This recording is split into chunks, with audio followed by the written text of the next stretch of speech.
Welcome to the U.S. Lacrosse Nationals, fueled by Chipotle, as we get ready for the 13U Girls Championships here in Frederica, Delaware, on the DE Turf Sports Complex.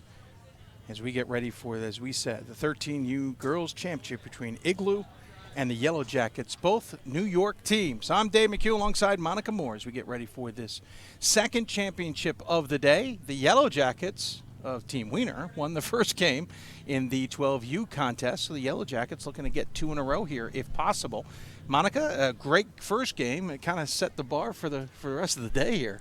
Absolutely did, and you have Team Igloo, who they were the winners last year in the 12U to get their spot into this tournament. Of course, didn't secure their spot today, but you take a look at what happened in our last game, and hats off to the Yellowjackets because they came back in that contest. They won some critical draw controls, and their goalkeeper, Alexandra Zink, was one of the big difference makers in that second half. As we get ready to take a quick look at some of the highlights from that game, that was an 8-7 win for the Team Wiener squad, and it was goal scoring, it was goalie keeping. That was the two storylines in this one. And for the Yellowjackets, I mean, both teams had some great goalie play, but it also some great goal scoring.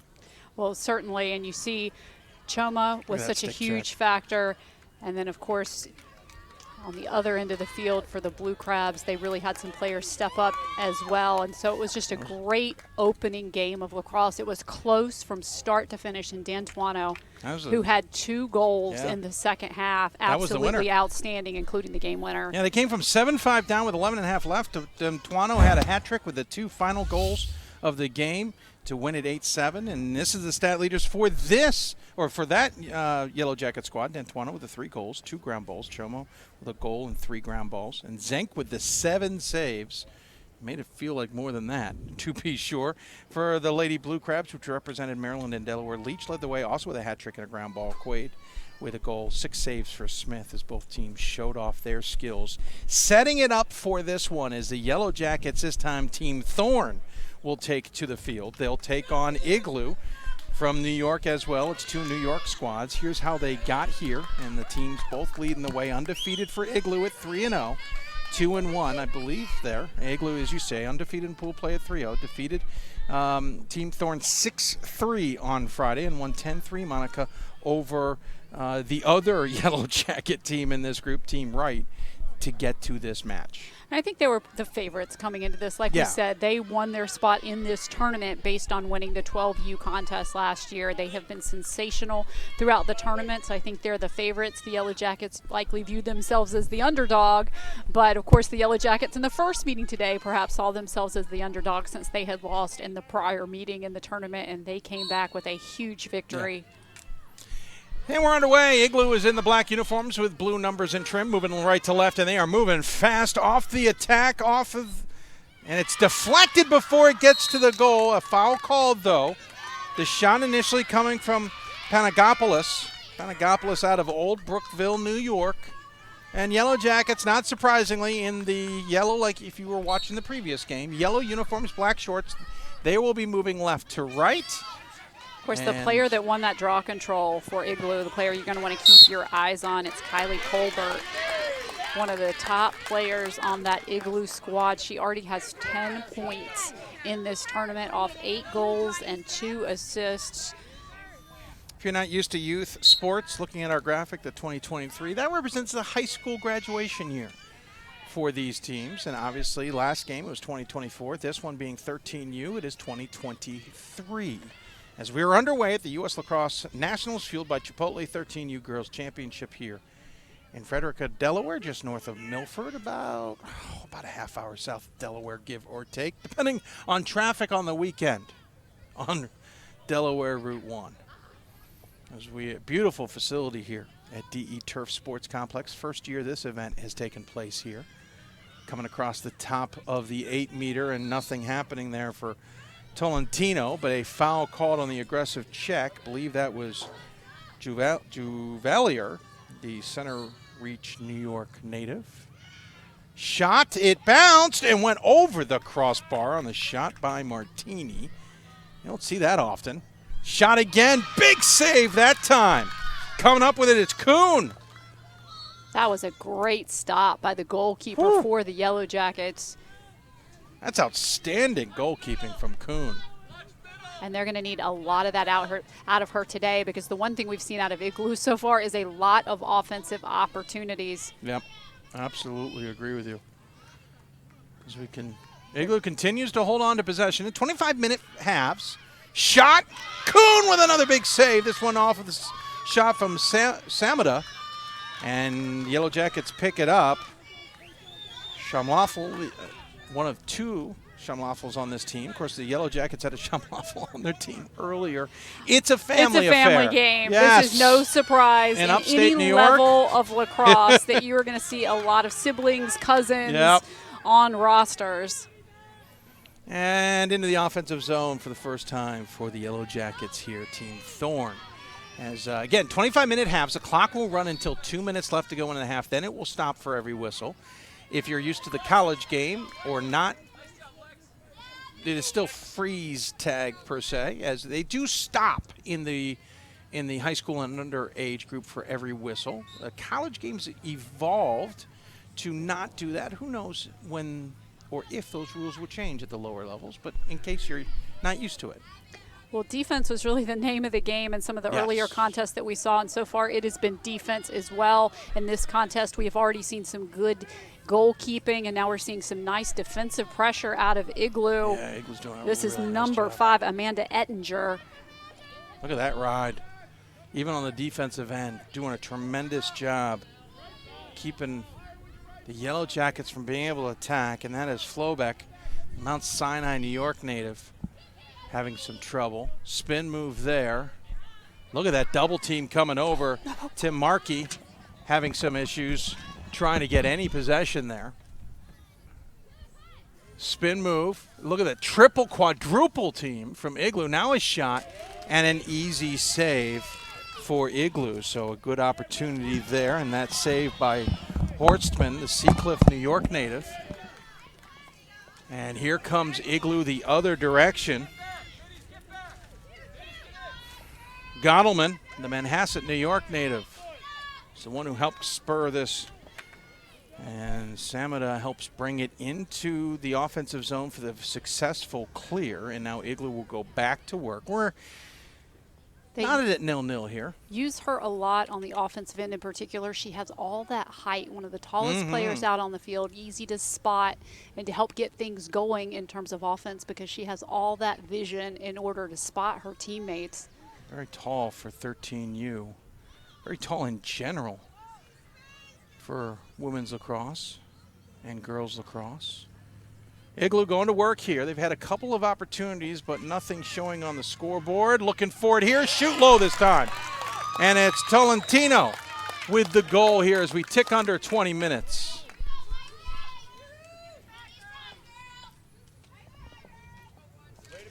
So 20-minute mark, goal for Igloo. And it's Tolentino with the effort. You'll see it again here. Shoots, and she goes low. The advantage there is, anybody would know, including Monica, when you go low, it's easier to beat a goalie like Kuhn, who has already shown a lot of skill from the waist up and being able to take the high shots on. When Tolentino is having a great tournament so far. She's one of the lefties out on the field. They actually just moved her to midfield from attack and has just been having an absolutely outstanding tournament for Igloo, and they definitely needed to break through this defense and get on the scoreboard, and Tolentino doing a nice job.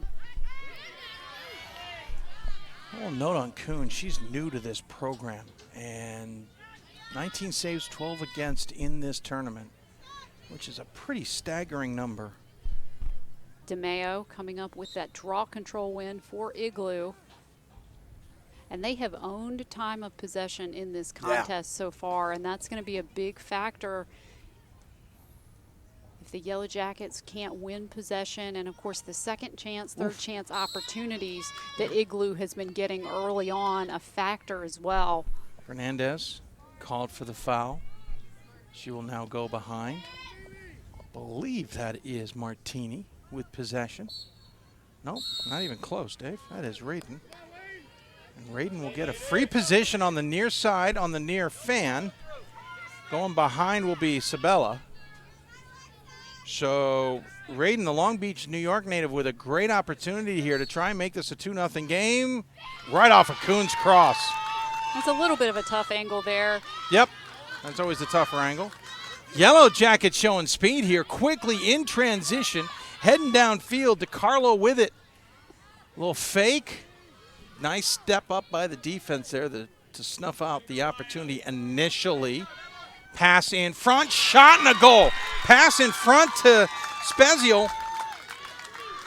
A little quick stick goal there, just Speziali, wasting no time. Yeah. The quick shot after the pass for the Yellowjackets, and that's a good way to try to get past a goalkeeper.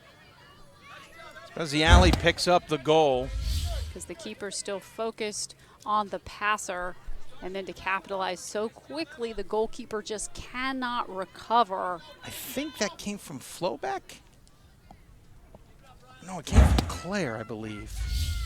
So Claire looks like gets that assist and ties the game, much like the other Yellowjacket squad we had in the 12U game. They went up 1-0, but it was the quick response that has been a hallmark of these Yellowjacket teams to get back into or tie games. Of course, in both cases here, Monica, Yellowjackets are kind of the underdog, taking on the undefeated squad in these title games.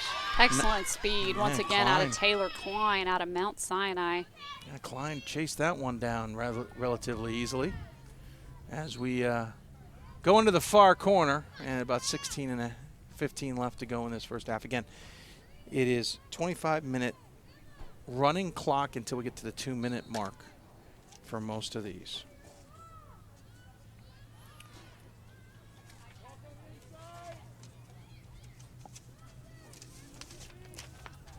Leave it all on the field, then get it all back with Chipotle's all real, all delicious ingredients. Chipotle is a proud sponsor of U.S. Lacrosse, fueling your next great game without added colors, added flavors, or anything fake.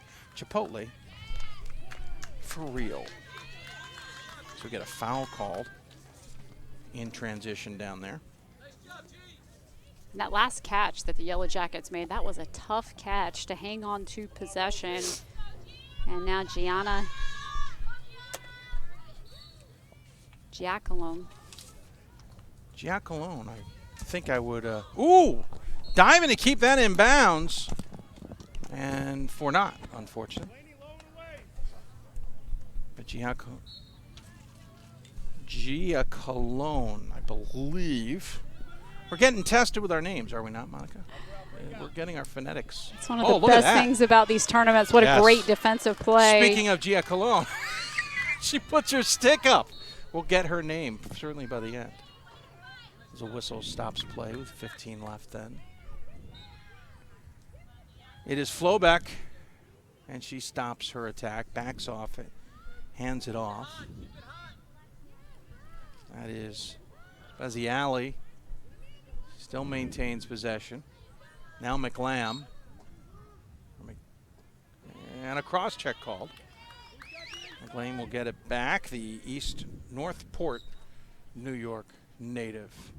The Igloo is just, they're swarming defense, Monica. Is pretty impressive to watch. Opportunity in front, missed it on a cutter. They'll go up top and reset and go to the far side now. They're getting quick ball movement. They're trying to stretch out this defense because the Igloo defense so far has been very strong. There have not been a lot of openings. Oh, that's going to be a hit to the head. Nope. Just going to call a general check there instead. And so we will have just a restart. We actually just thought of this, played the first game clean, no cards, and off to a good start here in this second game as well.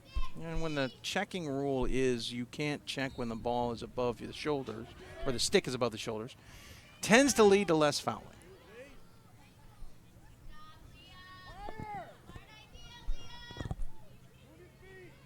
And again, the defense just absolutely mirroring the sticks of the players on offense. There has been no daylight, so an opportunity here coming up for the Yellowjackets because they are having a difficult time right now, even seeing teammates and getting passes off because the defense has done such a good job shadowing. Alley forced a shooting space violation call, but then shoots high, and that's a pretty easy save. For the Sea Cliff New York native Horstman, Rose Quinn Horstman picks up the save there. And here comes Igloo the other direction. Full-on ride here from the Yellowjackets. Big contact there will give a free opportunity to get across midfield for Cohen. And that is probably going to help get into the offensive zone and get the effective clear. Little details getting her back into position. Shift players out of... Oh, going for the pass with the steal. That was so well read by Riley Mann. Mahan absolutely knew where that was headed. Unfortunately, it's back into an Igloo stick. I wouldn't mind being in an Igloo right now. The temperature is climbing here on the turf. It is definitely getting hotter out on the field, but of course I think these players happy not to be playing in rain. Oh, absolutely. That was what they looked like it was going to be, and that one sneaks into the upper post off of the bounce. The bounce shot is often a very good shot selection, especially if you're not as familiar with a field as a goalkeeper. You're not exactly sure how the field bounces. That was excellent shot selection. Tolentino picks up her second of the game to put Igloo up 2-1. Check it out again. Shake and bake, cuts to the right, fakes back to the left, Monica, and there's your bounce shot. And this is the 6th goal of the tournament for Tolentino. She also has 2 assists, so that's 8 points on the weekend. Really, again, having a fantastic tournament. Morris will go to the center for the draw here for Igloo. She's taking on, I'm sorry, that is not Morris, that is Panagopoulos. She's taking on DC, Port Jefferson Station, New York native for the Yellowjackets. Oh, way up there. And somehow Yellowjackets come out with it. It is Claire showing off her speed. Defender trips and falls. And the Yellowjackets can't take advantage of the opportunity. They trail 2-1 in this one. We are about midway through the first half. Again, running clock until we get to the 2-minute mark. Then the clock will stop at every whistle. This is the 13U Championship. Championship number 2 of 3 here at the U.S. Lacrosse Nationals, fueled by Chipotle here at the DE Turf Sports Complex at Frederica, Delaware. And again, you're just seeing the intensity on defense. I know I keep talking a lot about it, but I mean, this is fantastic team defense right here. Slides are coming. People are doing such a good job shadowing sticks, not giving out openings, and she scores anyway. I was going to say, no angle there, no opportunity it looked like, but Tamarki doesn't care, and she picks up her first goal as we hit the 10-minute mark. Well, and again, the thing about that goal is it was not an easy goal to score, and she did it anyway. Excellent individual effort here through a defense that was just all over the place, and somehow she creates an opening to work through the defense. She split the double team and then and even beat the slide coming over. There were 3 players she essentially beat there, Monica. Very impressive for the Yellowjackets to tie things up again. The level of play that we are seeing today and just how evenly matched teams are and the level of competition, I mean, this is something to see. And these are the stars of tomorrow when you think about the collegiate level. I was going to say, this is a little bit down the road a bit, obviously, since they're not graduating until 2023 as DC makes an Alps. Oh, big hit high. That's a flag up. Might be our first card. Nope, not calling it as such as of yet, but now digging into the pocket. And that will be our, they're just calling it, so no card. But I was going to say to you, not only the stars of college, but the stars of U.S. women's lacrosse in the future. These players are playing this well now? Imagine what they're going to be like in high school and college. Opportunity, did that go over the top? That was odd. All of a sudden it just appeared in front, and picking it up was Colbert, and we're coming the other direction. Foul called will stop Colbert. Admittedly, that's where you almost kind of wish you had the U.S. soccer rules in place where you play on, because Colbert had a free shot to keep going downfield on the run, but she'll pass it off instead to Gottleman, Manhasset, New York native, and they'll get into the offensive zone, does Igloo. Feels like it's been a while since we've been down here. 8 minutes left to go, Igloo. And Yellowjackets Team Thorne tied at 2 here in the Great U.S. Lacrosse footwork Nationals. 13U game, yeah, absolutely. for Igloo. That's Tatum Gettleman. Look at that. Whoop. Handcuffed Samada a little bit, but she maintains possession, then backs off after the shot. Pass in front, shot in the goal. Kuhn had to come out and play Goddess, and Goddess is able to spin and hit the goal easily. She just got her hands free and took that shot. She took advantage. Kuhn came out to try to pressure to even see if she could force a bobbled pass there or something like that. And instead, Igloo able to take advantage. And what has been so impressive to me about Igloo is their patience on offense. They don't force anything. They wait for the right opportunities. They are extremely well coached and they are extremely skilled. And it really makes it tough to handle them on the offensive end of the field. Motto had to come over as well, came over to help on the double team, but really Kuhn had no choice. She had to kind of meet Goddess, or Goddess was going to be free in front of her, and she ends up hitting the shot nonetheless on the spin move. Well done by her.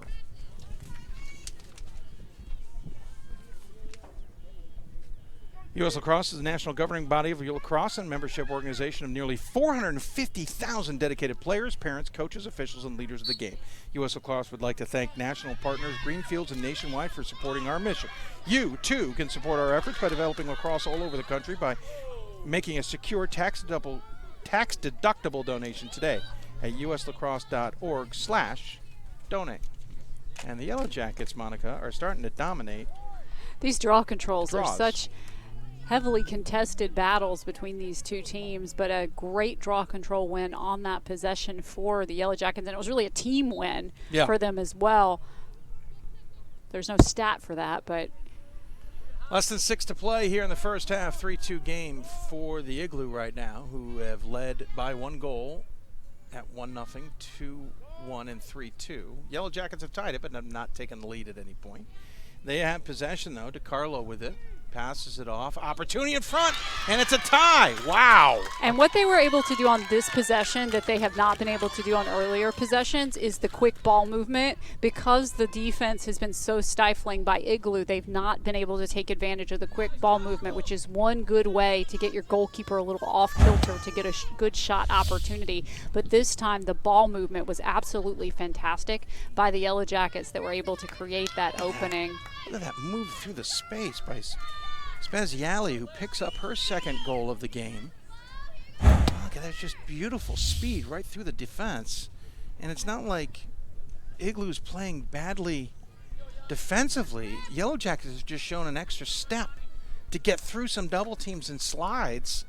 As we look back at the other goalie there for the Yellowjackets, who's played well as well, Kuhn, but really impressed so far in this one. 5:40, well, that was when the goal was scored. Now we're down to 4:40 left to go in this one as we get a violation on the draw, which will give the ball to the Igloo.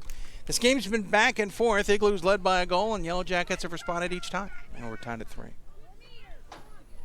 Again, U.S. Lacrosse Nationals, fueled by Chipotle. We're in a 13U Girls Championship game here, tied at 3 between Igloo and Yellowjackets Team Team Thorne. Speed of Colbert. I mean, she is such a special player. Just been watching her out on the field. Everything that she does, even when she's off ball.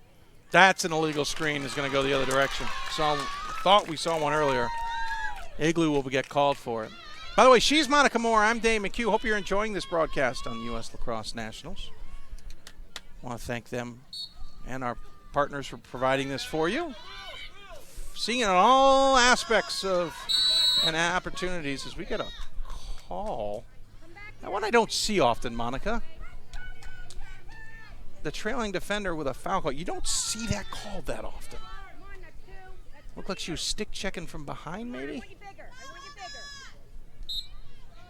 The disadvantage is it stopped the mini breakaway there from McLam. But McLean brings it into the zone anyway, and Yellowjackets looking to take advantage, maybe get their first lead of the game. Shot and goal, they do. Hard work from Flobeck, and the Yellowjackets have scored 2 straight and taken their first lead. And this has been a huge turn of events for the Yellowjackets because I thought they struggled a little bit early on with the Igloo defense. And here they score in a bit of a transition effort. On the prior opportunity, they got some really good ball movement, were able to exploit some gaps. So they may be figuring this out a little bit. They have looked very strong off of their last 2 possessions. They've been exploiting their speed to get around defenders, and that was a great effort by number 23, Leah Flobeck. Yeah, Flobeck beat Ettinger that time. And then, as you could see, she had Horseman committed already to try and stopping the upper corner. Horseman, though, a little bit shorter than Flobeck. Flobeck had all kinds of time in her world to make that a goal-scoring opportunity. So Igloo finds themselves down for the first time in this game. They win the draw, which has been certainly more than important.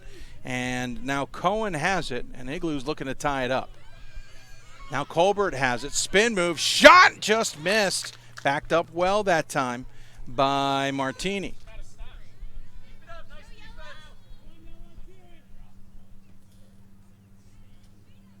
Trying to bring Martini off the end line a little bit so she can't be pushed over the line. Pass it to Raiden. Raiden, spin move herself, has an opportunity. Missed, came out of her stick as she went for the shot. It's loose on the ground. They're going to call it against the Yellowjackets, I believe. She was in a lot of traffic there. There were a lot of defenders around her stick. We have not repositioned anybody. They're going to bring it all the way up to the 12-meter? That's not one you see every day. Keep everybody else in position. Interesting. I'll freely admit, I've caught a lot of lacrosse. Might have a timeout on the field here. Yeah, and we're going to get a timeout. Unsurprising given this juncture of the game. Igloo down by 1. Yeah. Yep, 1:42 left, down by 1. We want to take advantage of this before the end of the half. They'll take the timeout. We'll take it with them. You're watching the U.S. Lacrosse Nationals, fueled by Chipotle. We're in the 13U Girls Championship game, back with the close of the first half after this.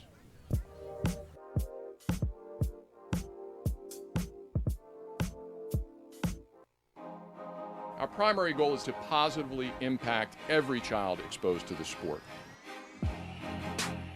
USA on 3! 1, 2, 3! USA! If they're having fun while they're learning, that's what it's all about. Today, we're going to put it all together. Get open, guys. Spread out. Let's go out and continue what you started. Whatever's across your chest matters. Having the opportunity to now inspire the next generation. I mean, that's the dream, right? It's important for all of us as caretakers of the sport to give back.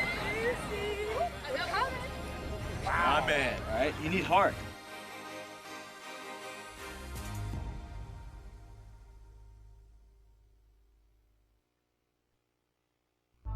Why do we do what we do? Well, we believe that participation in lacrosse positively influences lives. We believe lacrosse should be open to all kids that want to play. We believe in a future that offers everyone the opportunity to participate.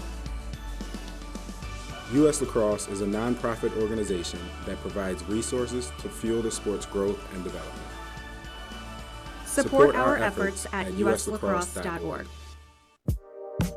The 2018 U.S. Lacrosse Nationals, fueled by Chipotle, are proudly presented by The Pearl, Motive Pure, Sisu, Impact Canopy, LaxCon, Lacrosse Magazine, Northwest Designs, NXT, U.S. Lacrosse, and fueled by Chipotle.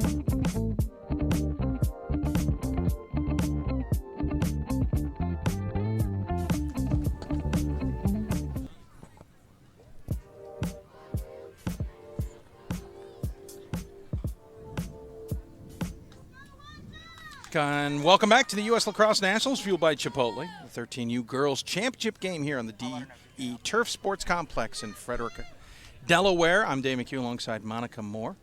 In a great battle, just as we saw, whoa, hey, Now that is called dedication. You're going to need a lot of bananas if you're a player here because it is hot on the field, but I don't think that's a choice in front of us. Nonetheless, Yellowjackets of Team Thorne up 4-3 on the undefeated favorites Igloo here in this 13U girls championship game, Monica. And much like the 12U championship game, it has been a thriller since the first draw. And we'll see what they've drawn up here coming out of halftime for the last minute and 42 seconds. Oh, they immediately clear one player off the field. Two players are going to come off. They're going to make a quick sub here. So they're playing two players down right now, which is a help to the defense.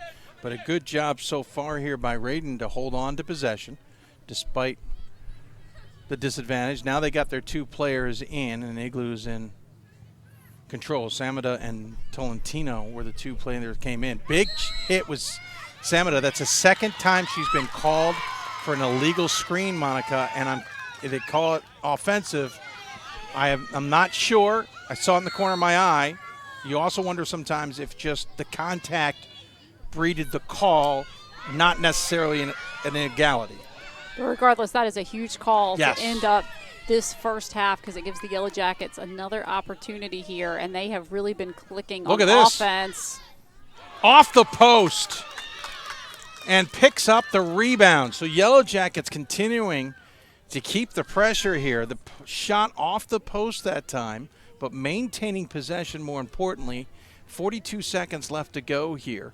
And they would love to go into the half with a 2-goal lead if they can. Pass in front, missed it.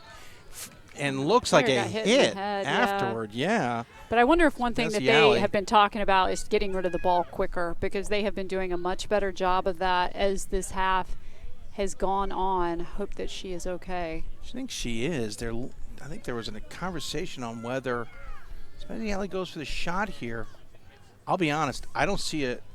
I was on the far side, so I can't tell you. Yeah, it's tough to tell. Tough to tell. You know, often in the college game that will get a card, but yeah, I didn't see it. Yeah, if it was anything, it was on the far side of us. Can't see it as well. No cards yet in this game. No cards in the earlier game either. 23 seconds left, though. Yellowjackets would, again, love to have a 2-goal lead going into half. Their counterparts in the 12U game didn't get one until, well, they didn't have a 2-goal lead at all in that game. Missed it near side, 5 seconds left. So Yellowjackets may not come out of here with a goal. They got 3.8 seconds after this whistle. That doesn't matter. They kept Igloo from scoring. Yeah, absolutely. Going into halftime, and I mean, that is a huge moral victory. Of course, they want the victory at the end of the game, but I think that puts them in the driver's seat coming out of halftime. It forces Igloo to make changes. Really focus on a lot of the positives. Oh, we're going to call this? No. Not out of the cross before the shot. At least in the college game, that's the rule. At the high school level, I think it's got to be across the line before the horn. And definitely was not across the line before the horn. Irrelevant. It is called off. And we have reached halftime. We'll take a quick break. When we come back, we'll give you an idea of what just happened in the first half on the Chipotle Halftime Show. You're watching the U.S. Lacrosse Nationals, fueled by Chipotle. Here in the 13U Girls Championship, Yellowjackets lead Igloo 4-3. Back with more after this.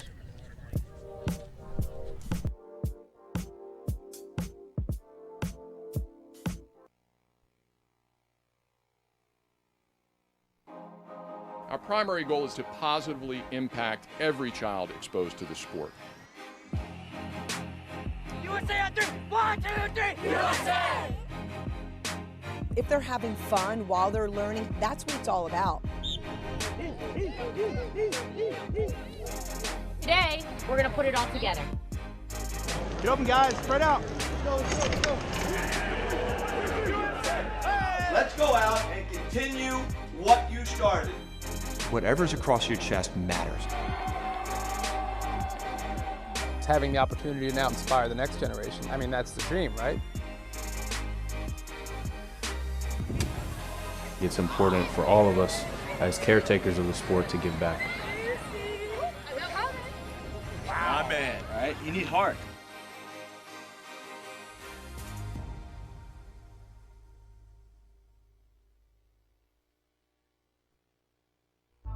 Why do we do what we do? Well, we believe that participation in lacrosse positively influences lives.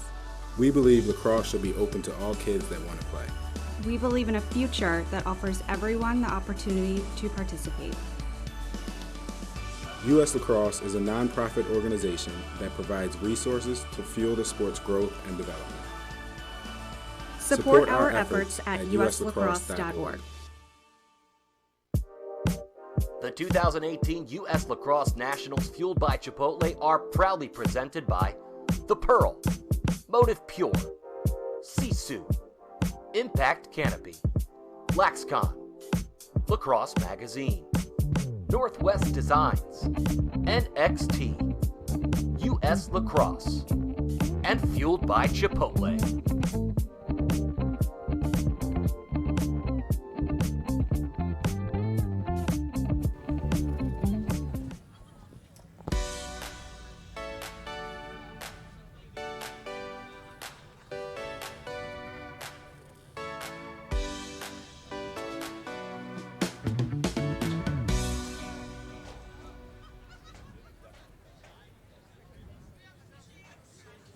Welcome back to the U.S. Lacrosse Nationals, fueled by Chipotle. The 13U Girls Championship has reached halftime. This is a Chipotle halftime show. I'm Dave McHugh alongside Monica Moore in another game where the underdog has got a lead.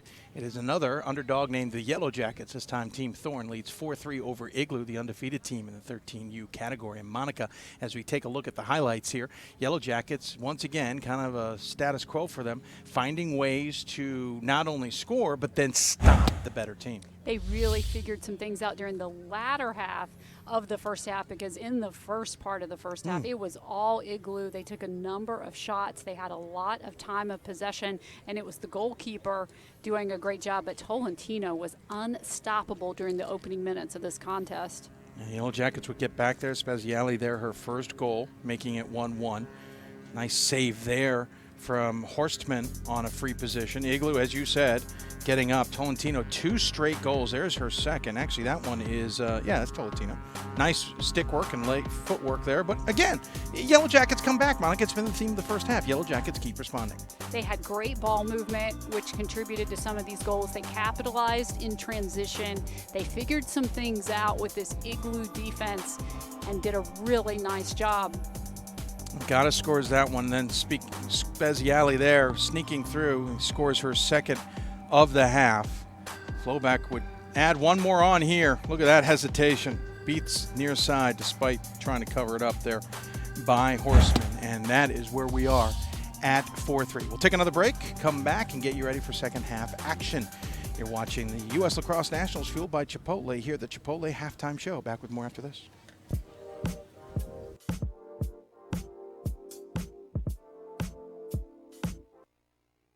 Our primary goal is to positively impact every child exposed to the sport. If they're having fun while they're learning, that's what it's all about. Today, we're going to put it all together. Let's go out and continue what you started. It's having the opportunity to now inspire the next generation. I mean, that's the dream, right?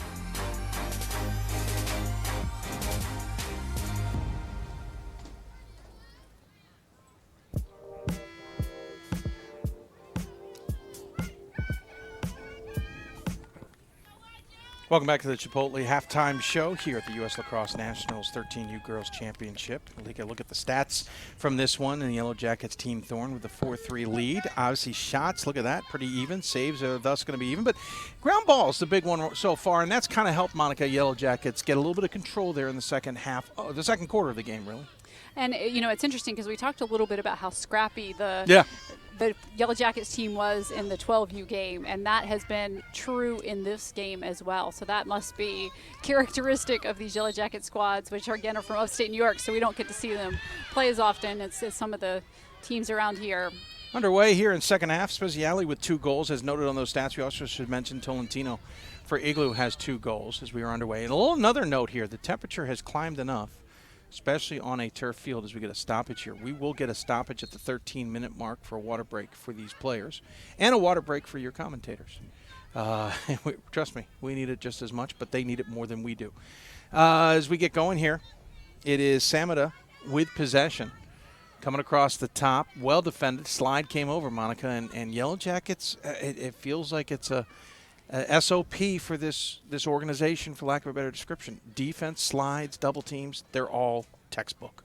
They're doing a great job, as we talked about. They really figured some things out in those opening minutes and not only took the lead, but they've really made it very difficult for Igloo to score a game equalizer in this contest. And you see right now they're just pushing them outside, not allowing some of the opening and gaps that we saw in the opening minutes of this contest. Yeah, they're not getting inside the 8-meter. The Samada there, and Kuhn with an incredible save.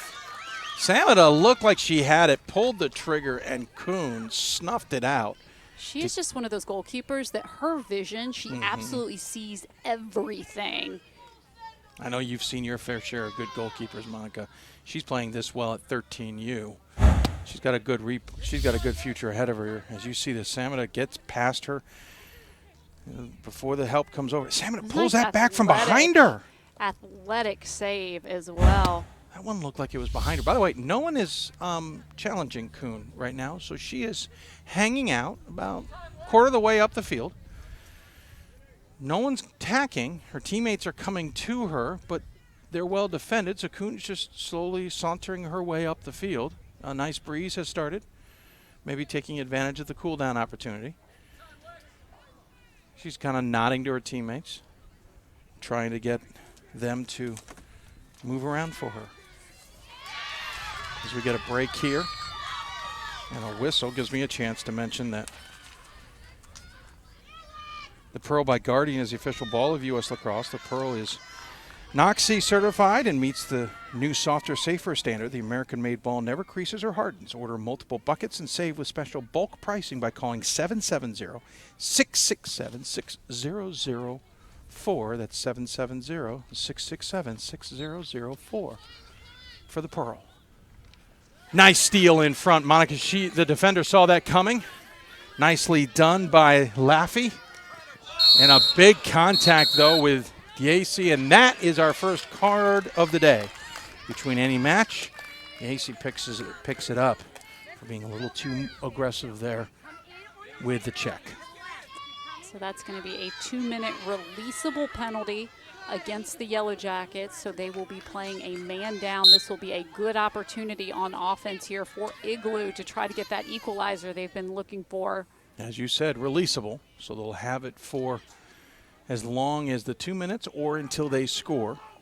So we'll see what happens at approximately the 22:10 mark, but, well, doesn't matter because we got a goal.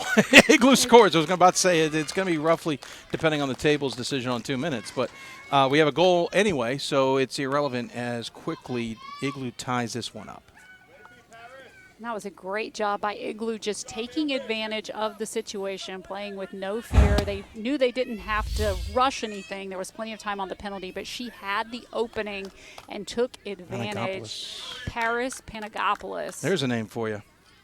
You get points. And that is 7 goals and 2 assists now in this tournament for Panagopoulos. Panagopoulos unofficially unassisted on the advantage. Ties it at 4. That's what Igloo's looking for, Monica. They kind of needed a break. They hadn't scored since the 7:40 mark of the first half remaining in the game to go up 3-2. So they now at least have tied it here at 4.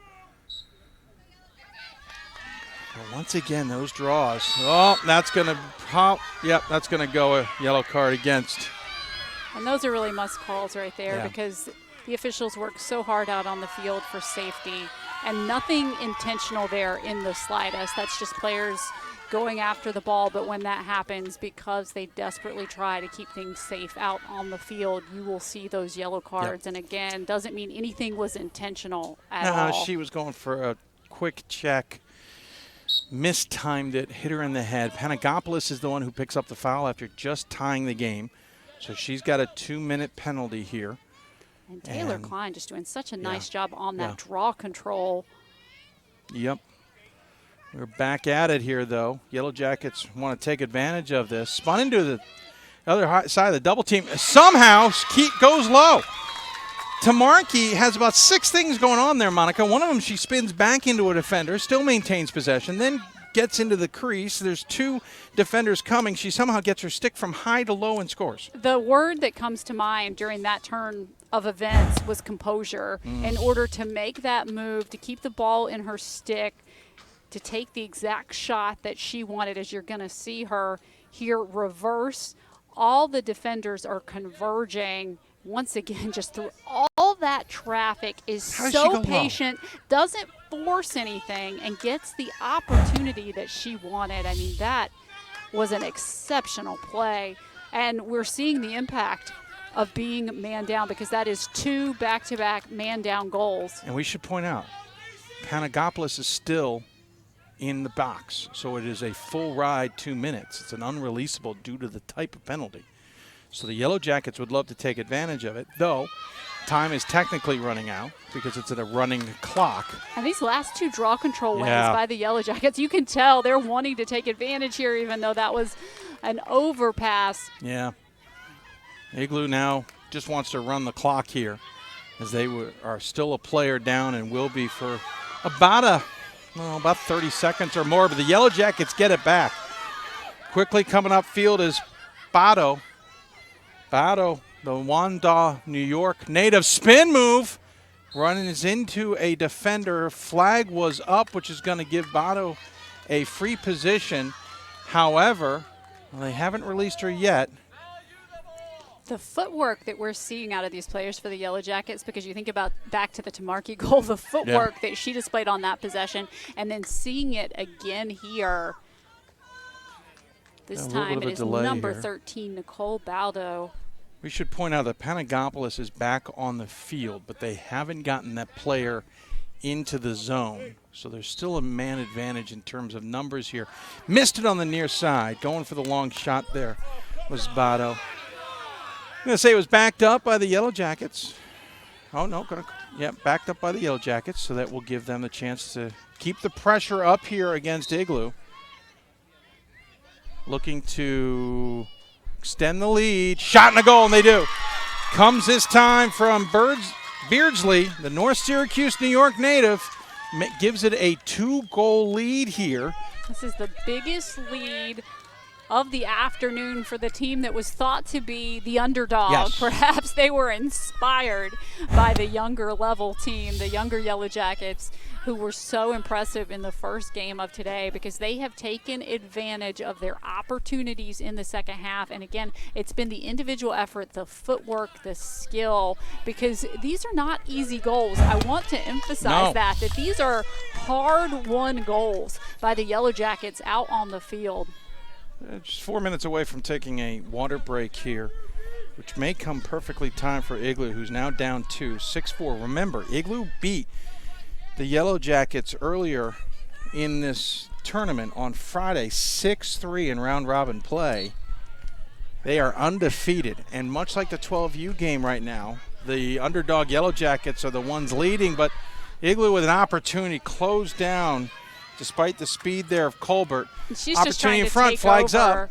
That's what your special players do, like Colbert, is in a situation like this where your team is down by 2, you are going to win that draw control. You're going to take the ball up the field and try to score a goal.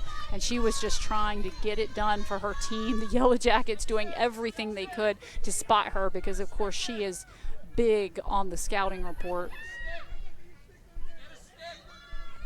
Free position. Shoots high and scores. Gets it inside the upper 90. That angle, I mean, her shot selection and shot placement on that goal. Again, she's just a very special player. She is somebody who has an extremely bright future ahead of her. She was all Nassau County as a 7th grader. As you take a look at this goal again, look at the shot placement. You can see it right on your screen as it goes just right there. I mean, just an inch to the right. It would not have been on frame, but she is such a special player, and I love the fact that she decided she was going to take over this game. She won that draw control, raced down the field. She was not going to be denied on that possession. Of course, she's at the center mark again to go for this draw. It is 6-5 now, the lead for the Yellowjackets team, Thorne. with 15:15 left to go here in the second half of the U.S. Lacrosse Nationals fueled by Chipotle 13U Girls Championship game here in Frederica, Delaware. I'm Dave McHugh alongside Monica Moore. Our team is thoroughly covered with suntan lotion as we are in the shade on what is turned into a very warm morning here in Delaware. We will get a break here coming up in about a minute, but the Yellowjackets want to score first off the post. Opportunity beautifully passed. It was tic-tac-toe passing, textbook for the Yellowjackets. And again, we talked about how important the draw controls are in the first game, and you're seeing it in this contest right here because it decides everything in the game of lacrosse. Haas had a beautiful opportunity in front, just hit the post on the far side. And that's why it's not a 2-goal lead for the Yellowjackets here, despite the fact it could be at any moment. Starter step, switch of hands, runs over a player. It's going to go against the defense. No, a little conversation about it. I was going to say, that's a tough call as to whether that's a charge. One of them says charge. One of them saying defense. They're going to have a conversation about it. They're looking to the sideline. I call it double foul? Double foul is what they call. Alternating possession gives it the Yellowjackets. So they're calling one player for the offensive charge. You see this in basketball sometimes, and you see it again here, and one for the defensive check. So you see the check, but you also see the power through there by Tamarki. So I can understand where that double call comes from, Molly. You can see it on that replay. Yeah. Where one player, both from. are doing, yeah. One of them's they're checking. Still talking it over. And one of them's running through, and so I think they're gonna call it as a double foul, which then goes down as an alternating possession, or does it? They are still having this conversation.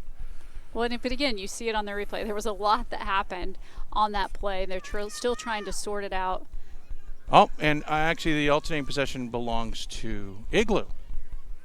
So not to the Yellowjackets. The alternating possession will belong to Igloo at goal line extended on the near side. So that's actually a big call right there in terms of possession because Igloo will get it back with an opportunity to try to tie things up. As you've been mentioning, we're going to have a break coming up in about 53 seconds. Yeah, literally. Nice stick work there by Tolentino. Nice footwork as well. Wow. Oh, look at stick work. Speaking of which, Flobeck got a stick on that pass. Outstanding. She is really standing out to me out on the field. A whistle there. Leah Flobeck. Such a tall player. She actually has a twin who plays a grade up. Wow. Flobeck sisters, take note, folks.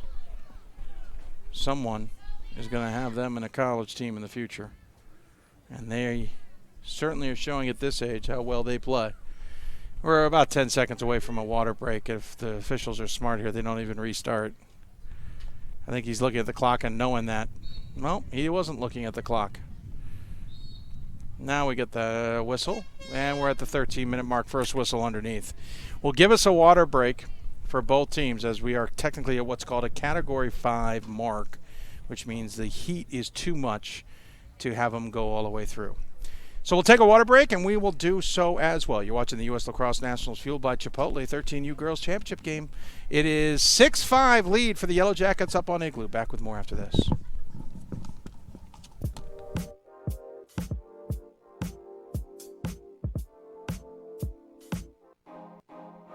Our primary goal is to positively impact every child exposed to the sport. USA on three. 1, 2, 3. USA! If they're having fun while they're learning, that's what it's all about. Today, we're going to put it all together. Get open, guys. Spread out. Let's go. Let's go out and continue what you started. Whatever's across your chest matters. It's having the opportunity to now inspire the next generation. I mean, that's the dream, right? It's important for all of us as caretakers of the sport to give back. My man, all right? You need heart.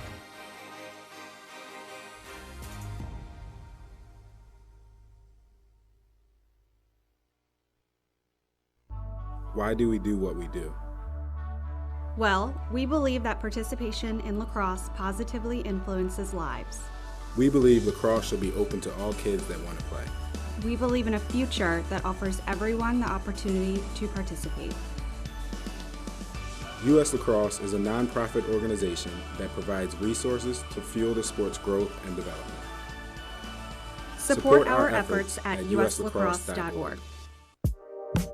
The 2018 U.S. Lacrosse Nationals, fueled by Chipotle, are proudly presented by The Pearl, Motive Pure, Sisu, Impact Canopy, LaxCon, Lacrosse Magazine, Northwest Designs, NXT, U.S. Lacrosse, and fueled by Chipotle.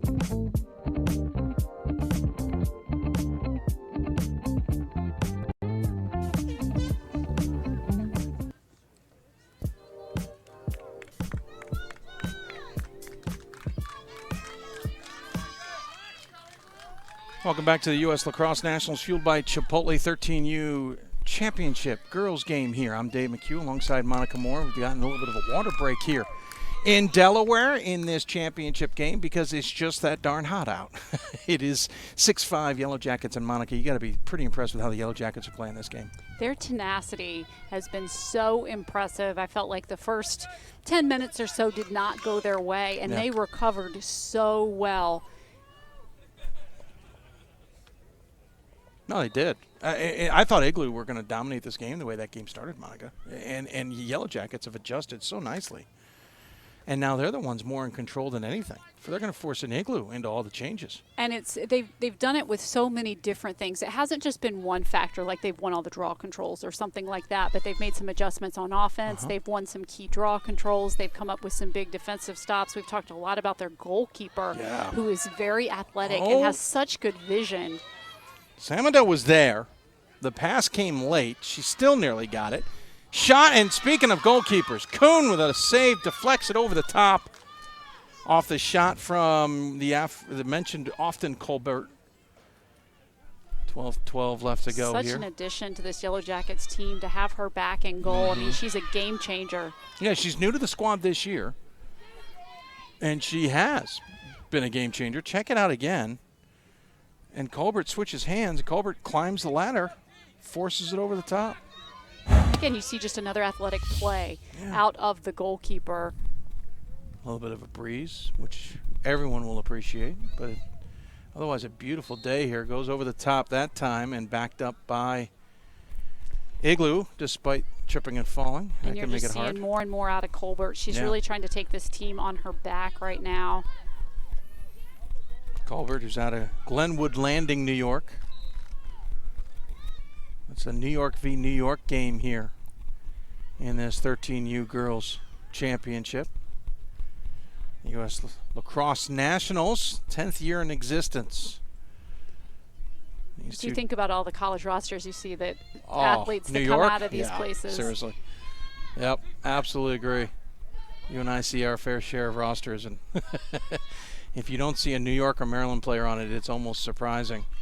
And New York, it's certainly at this event, has shown why they continue to be a hotbed, especially in the girls lacrosse game. Igloo taking their time, but that's mainly because Yellowjackets are allowing them nothing inside the 8-meter. Again, they have tightened it up on defense, really pressuring. There were a lot of openings in those first 10 minutes, second and third chance opportunities, which you just cannot allow in lacrosse. But the Yellowjackets have cleaned that up on defense. Far side with it as we cross almost up to the 10-minute mark now. Samada has it. Because you talk a lot about a goalkeeper, and they certainly have a fantastic one in Kuhn, but you have to have players in front of her making sure she's not getting point-blank range shots. And the defense has done a really nice job helping her get the shot opportunities that she can save.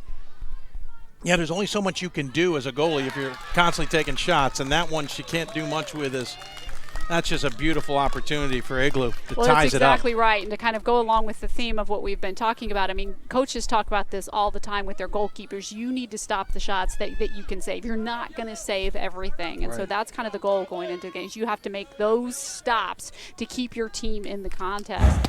First time all game, Igloo has scored back-to-back goals, knotting this one up.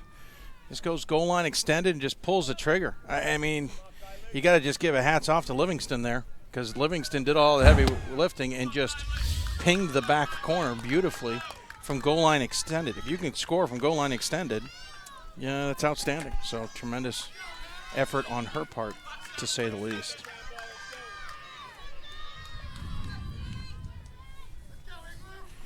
CISO guards are thin, bright, boomerang-shaped hunks of technology that offer more protection with less mouthguard. Talk naturally and breathe normally with CISO, the official mouthguard of U.S. Lacrosse and Team USA. Learn more at CISOguard.com. There's another draw control win now for Igloo. And Maliki, you and I have called enough women's and girls lacrosse games, and you have preached it already in this one. The way of the draw control is the way of the game. And if you can control Colbert. I mean, again, like she made a decision a short while ago that she was going to try to take this team on her back, and she's doing everything she can out on the field right now. Yep. Behind the goal now, far side. It is Raiden. Raiden, goal line extended, shoots and scores. That time beats her defender and gets the shot off before Kuhn can get over to shut down any more space.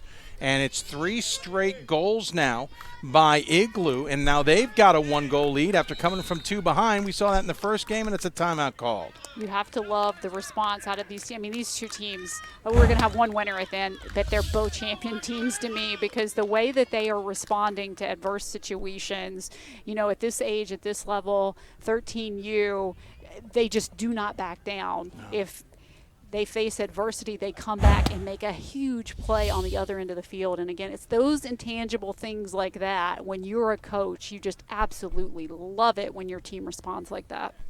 Timeout with 8:06 left. It is 7-6 Igloo in the lead.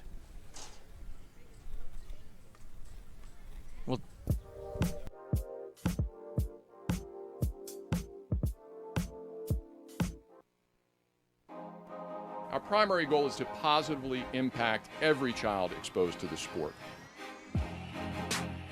USA on 3! 1, 2, 3! USA! If they're having fun while they're learning, that's what it's all about. Today, we're going to put it all together. Get open, guys. Spread out. Let's go. Let's go out and continue what you started. Whatever's across your chest matters. It's having the opportunity to now inspire the next generation. I mean, that's the dream, right? It's important for all of us as caretakers of the sport to give back. My man, right? You need heart.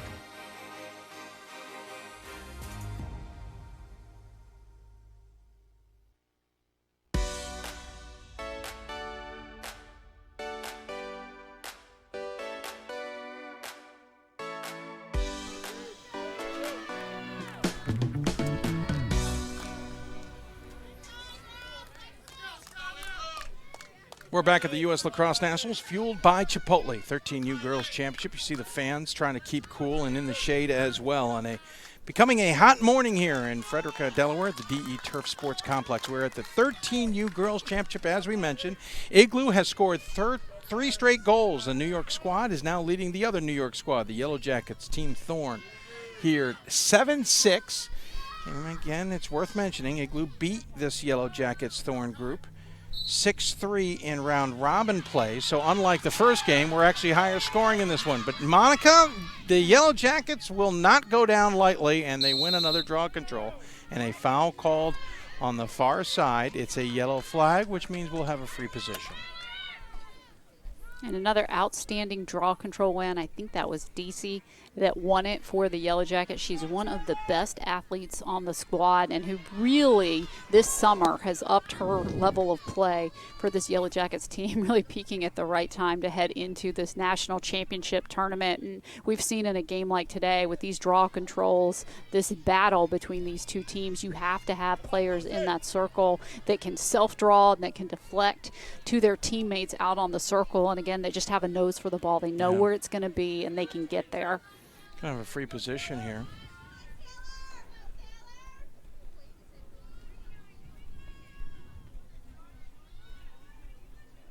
A little movement of players. A free position on the far side. Good angle, but a lot of Igloo players around.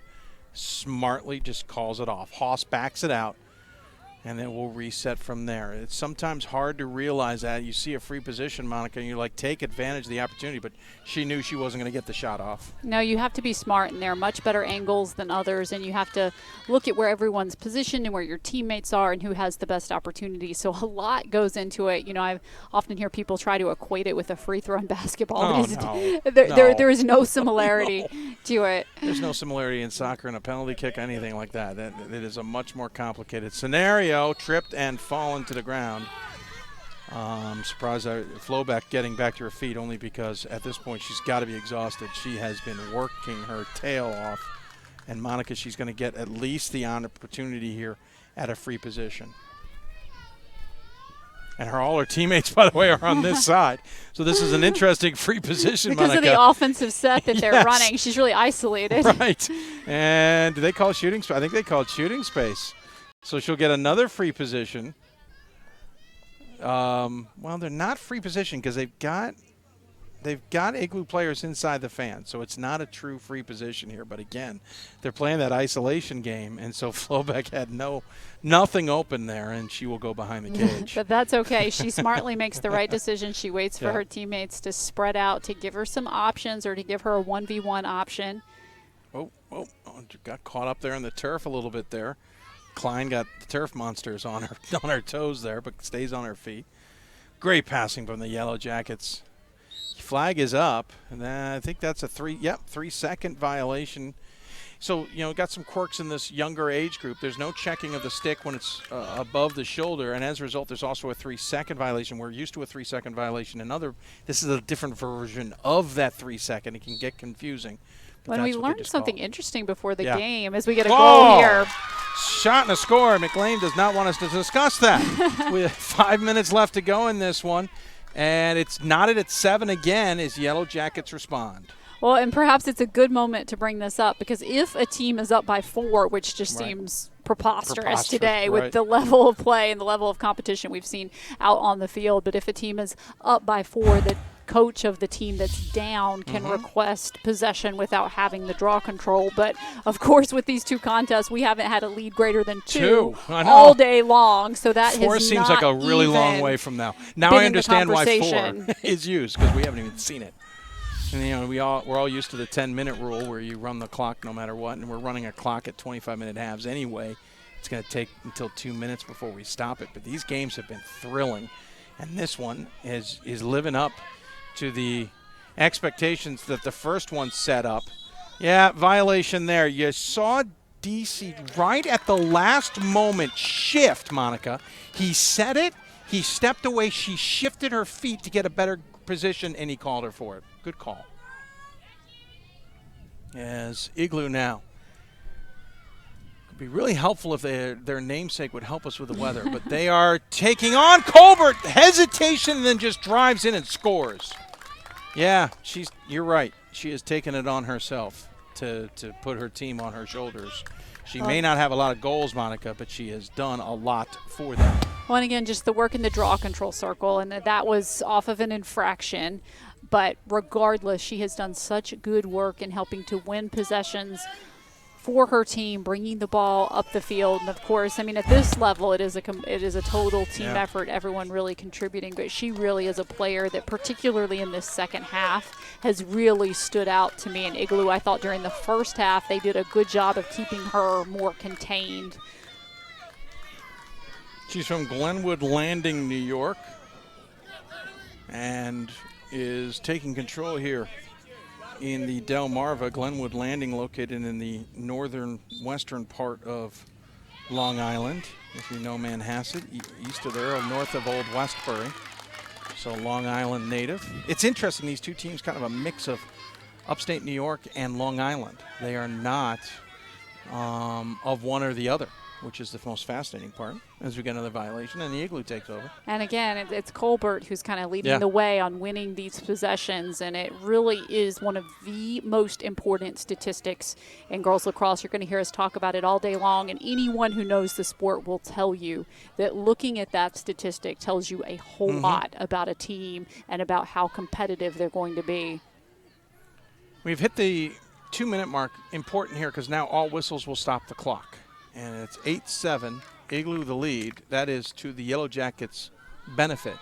Yellowjackets have been in control of most of this game, but they find themselves down now a goal in this 13U championship game at the U.S. Lacrosse Nationals, fueled by Chipotle. So a little bit of pressure here, since now Igloo's decided, well, what's the point? Let's back it out. We can waste some clock here. Remember, shot clock's only in the college game. It is not in this youth game level or high school level, and so there can be some wasting of clock here, and Raiden's doing a good job here. She now passes it off to Panagopoulos, who also kind of helped this Igloo squad kind of awaken in this second half. Now Tolentino, who's got 2 goals. Now she hands off to Colbert, who has absolutely put this team on their back. 65 seconds left. Throws it away, though, trying to get it to Samada, the tallest target on the team. And the Yellowjackets have possession with 61 seconds left, trailing by 1. That's a huge turnover. Well, and I was just about to make and the point. Like, it's not automatic. You have to be able to hang on to the ball. Yes. You can't just run it out. And the turnover there gives – I mean, there's a minute on the clock, Dave. Yep. That's plenty of time. So we're going to take it. They're going to take a timeout, which gives us a chance to reset things a little bit here.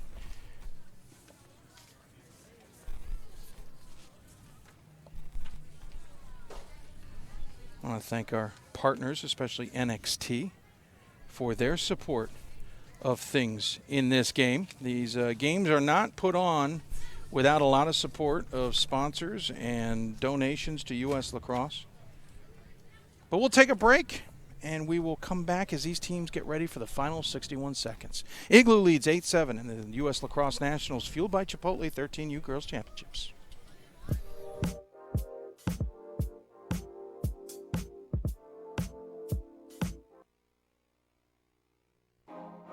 Our primary goal is to positively impact every child exposed to the sport. USA on 3! 1, 2, 3! USA! If they're having fun while they're learning, that's what it's all about. Today, we're going to put it all together. Get open, guys. Spread out. Let's go. Let's go out and continue what you started. Whatever's across your chest matters. It's having the opportunity to now inspire the next generation. I mean, that's the dream, right? It's important for all of us as caretakers of the sport to give back. My man, right? You need heart.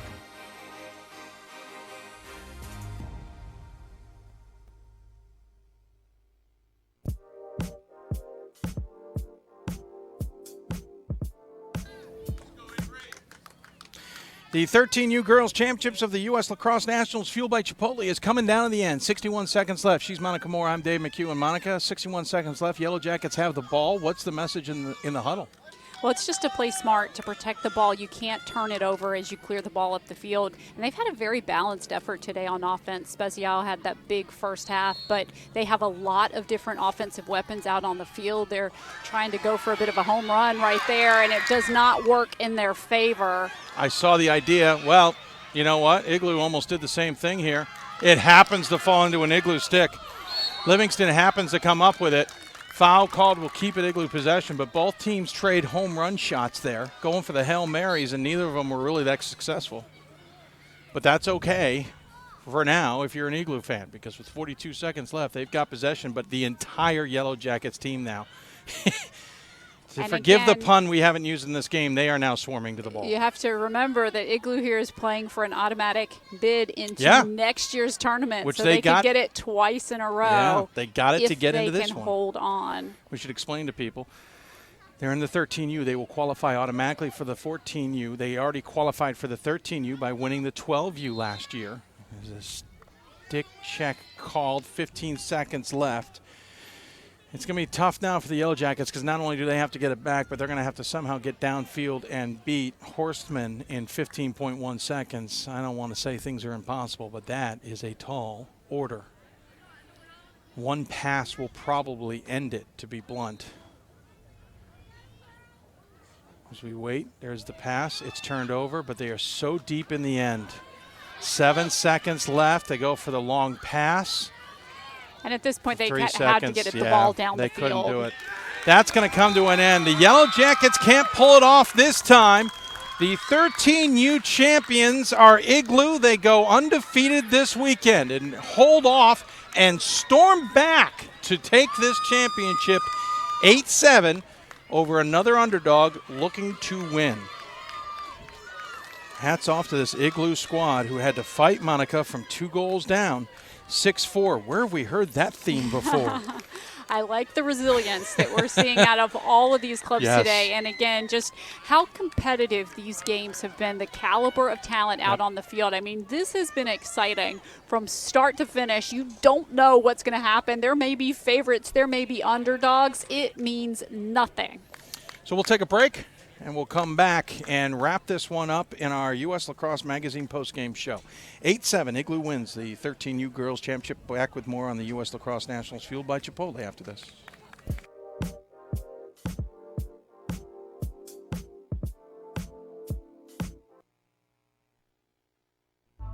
Why do we do what we do?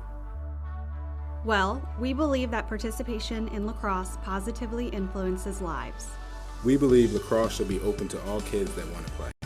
We believe in a future that offers everyone the opportunity to participate. U.S. Lacrosse is a nonprofit organization that provides resources to fuel the sport's growth and development. Support our efforts at uslacrosse.org. The 2018 U.S. Lacrosse Nationals, fueled by Chipotle, are proudly presented by The Pearl, Motive Pure, Sisu, Impact Canopy, LaxCon, Lacrosse Magazine, Northwest Designs, NXT, U.S. Lacrosse, and fueled by Chipotle.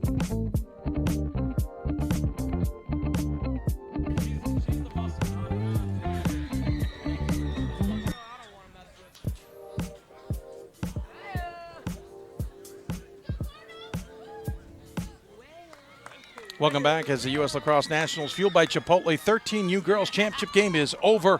And Igloo comes from 2 goals down to beat the Yellowjackets Team Thorn. Here we are in the U.S. Lacrosse Magazine post-game show. We'll take a look at the highlights, Monica. And it was Igloo to start. And then it was Yellowjackets in the middle, but it was also because Kuhn was playing some phenomenal goalie. She made some very impressive stops in this contest, some very athletic saves. She helped keep it close on a lot of possessions in this contest, but the Yellowjackets just kept roaring back possession after possession. This was through traffic. The way that she held on to possession, that was to Markey, and scored that goal through all those defenders. Very impressive. Yeah. Yellowjackets looked good in the second half to start. Monica, it was another game of kind of quarters. You know, Igloos looked good in the first quarter of the game.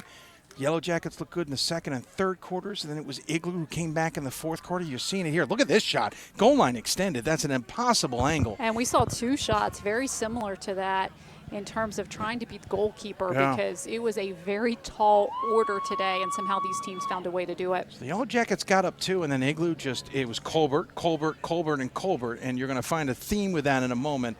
She puts the team on their back. She scores the winning goal. They get the automatic qualifier now 2 years in a row and will qualify the 14U.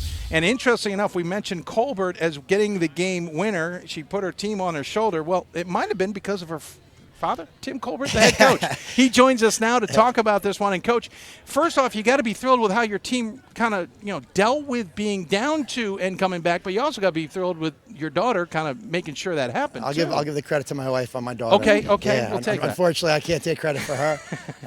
It's been a great year. It's a great group of girls. We're the hardest working team around. We're from Long Island. We go against all the biggest clubs in the country, and we come to events like this to kind of make a statement about what we're doing. We're doing it for the kids. We train them. We're trying to teach them to play lacrosse the right way. We got great families. It's been a great experience for everyone involved. And coming here at US Lacrosse, can't thank them and NXT enough for the hospitality and the way they treated the team and the coaches and everybody. It's been a great venue. I hope next year it grows. Hopefully teams from around the country can kind of watch this or hear about it and attend the event next year, because I think it's something that I played lacrosse, and to give back to the sport and back to US Lacrosse and to come to places like this, it's really an honor to be here and to win. It's great. It's great. Coach, I know it's always great to get a win. I know it's always even more satisfying when you beat a team the caliber of the Yellowjackets, because they were so outstanding. We don't say their name. We don't say their name where we're from. It's one of those situations. We're an anomaly. It's like a Cinderella thing. We got kids that no one else wanted, and we trained them, taught them how to play the game, and now we come onto a field and we want to play against everybody. So it's great. What do you think were the keys today, particularly in the second half when you dealt with a little adversity and your team showed so much heart? We play a lot of after games. We're usually exhausted from heart. We try to out-hustle people. We try to outplay them that way. Defensively, we give 100% all over the field. We ride hard. We play a pressure zone. Offensively, I think at times today their goalie is excellent. She did a fantastic job. I thought to start the game, I think if any other goalies out there, we probably would have jumped up on them 4 or 5 goals pretty quickly. She's outstanding. I mean, she made 4 or 5 great saves that kept them in the game, I thought. And that kind of took a little bit of the air out of us. I think we recovered nicely coming back from down 2. I think it was 6-4 down. Mm-hmm. So to kind of battle back through that, it's hot out here on the turf. I'm proud of my girls. I'm proud of my parents, the families. It's great. It's great. Well, congratulations, Coach. Enjoy this one. Enjoy the trip home as well. Great. Thank you so much. And US Lacrosse, thank you. Absolutely. He mentions down 6-4, Monica. They went on a 4-1 run to finish this game in really the fourth quarter of this game to win it 2 years in a row now for this Long Island squad of Igloo. Congratulations to them. Again, Monica, we're now looking at the 14U game. It has high expectations after the 12 and 13U games. By the way, another Yellowjackets squad as well. But this 13U game was thrilling to watch. Absolutely. I mean, I don't know how it can get much better than the 2 games that we've already seen. And again, as I alluded to in that question to the coach, I mean, just the level of talent out on the field. When you win, it's great. But just to defeat a team that has left everything out on the field, I mean, only one person goes home a winner. And I know it sounds cliche, but these teams have so much to be proud of because these have been outstanding games. I'm going to throw a curveball to our crew because I'm not positive we're supposed to take a break or look at stats now. And we'll wrap it up. So final thoughts on this one before we look at another what should be thrilling game in the 14U game. Well, the thing that really has been, the 2 things that have been the biggest factors today, the draw control wins and the goalkeeping play. And they have been so impressive. So I can't wait to see how the next game is going to live up to that, because just the talent, the players that have those particular skills like the goalkeeping and the draw controls have been outstanding. No pressure on the 14U game, but we have very high expectations of what it will become. That has got a 12:30 start to it. We look forward to having you join us here as well. You've been watching the U.S. Lacrosse Nationals fueled by Chipotle. This was the U.S. Lacrosse Magazine Postgame Show. Coming up next will be the 14U Girls Championship here from Frederica, Delaware. Thanks for tuning in, everybody. We'll see you shortly for the next championship.